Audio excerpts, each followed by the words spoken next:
দল রাজশাহী মহানগরের সাবেক যুগ্ম আহ্বায়ক যারা বলিল হক মন্টু ভাই, সেখানে প্রধান বক্তা হিসেবে উপস্থিত আছেন বলা থানা পূর্বের সম্মানিত সাধারণ সম্পাদক যারা আলাউদ্দিন ভাই, এবং বিশেষ অতিথি হিসাবে উপস্থিত আছেন এই মণ্ডপের এই পূজা ইয়ার সাধারণ সম্পাদক জনাব কমল রায়, শীতল মাতা মন্দির কমিটির সাধারণ সম্পাদক জনাব কমল রায়। আজকে আমাদের এই উদ্দেশ্য আজকে এখানে আসার আলোচনা সভার সভাপতি মলয় কুমার রায় ঘোষ,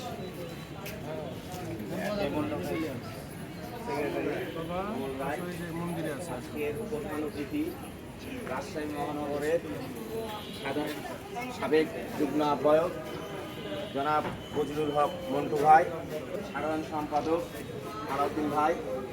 প্রধান অতিথি হিসাবে আছেন আমাদের জাতীয়তাবাদী দলের সংগ্রামী নেতা রাজশাহী মহানগর বিএনপির সদ্য সাবেক যুগ্ম আহ্বায়ক 23 নম্বর ওয়ার্ডের সাবেক সম্মানিত কাউন্সিলর আমার সত্যবাদন বড় ভাই ফজলুল হক মন্টু ভাই আমাদের মাঝে উপস্থিত আছেন।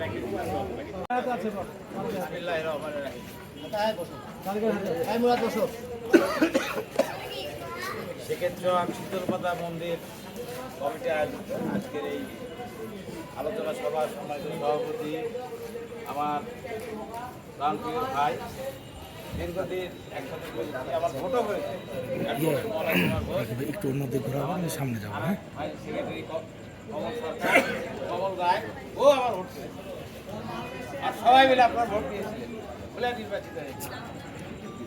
নির্বাচিত হওয়ার পরে এই এলাকাতে এই যে আপনার 22 ফিট রাস্তা কারাতে সেক্ষেত্রে এলাকা যারা ধারের মানুষ তাদেরকে কেউ উল্লেখ করেনি।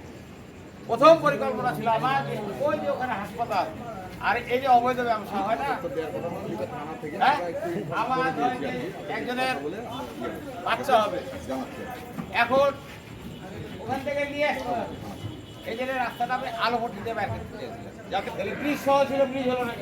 আমি তো জবাব চাই না, আমাদের সাথে আপনারা একমত না? একমত।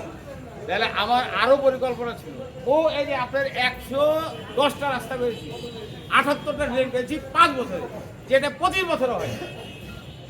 তাহলে এই এলাকার জনগণকে ভালোবাসি বলে তো করেছি। তারপরে আমি ছিলাম কি বিরোধী দল, আমার মেয়ে ছিল আমি ছিলাম বিএনপি। এটা তো বাস্তবতা, কাজ করা জানতে হবে।